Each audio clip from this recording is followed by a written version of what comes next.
ব্রাহ্মণবাড়িয়ায় চলছে বৃক্ষরোপণ অভিযান ও বৃক্ষ মেলা। 10 দিনের এই মেলায় নানা জাতের ঔষধি ফুল আর ফল গাছের সাথে পরিচিত হচ্ছেন বৃক্ষপ্রেমীরা।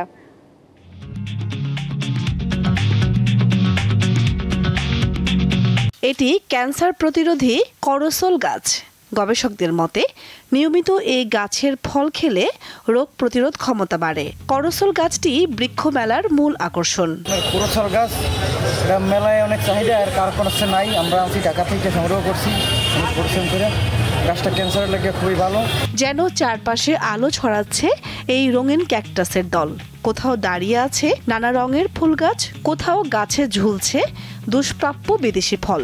এছাড়া অর্নামেন্টাল প্ল্যান্টস, অর্কিড, ইনডোর প্ল্যান্টসের নজর কাড়া সৌন্দর্যে মুগ্ধ দর্শনার্থীরা। যেমন ঔষধি গাছগুলা যেগুলো হারিয়ে যাচ্ছে এগুলো আবার আমরা পাইতেছি।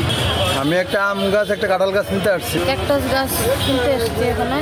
বৃক্ষ দিয়ে সাজাই দেশ, সমৃদ্ধ করি বাংলাদেশ প্রতিপাদ্যে বিভিন্ন ধরনের ফলজ, বনজ ও ঔষধি গাছের পসরা সাজিয়ে বসেছেন বিভিন্ন নার্সারির মালিকরা। বাসাবাড়ির কথা চিন্তা করে আমরা ইনডোর প্ল্যান্টের কালেকশন একটু বেশি তুলছি।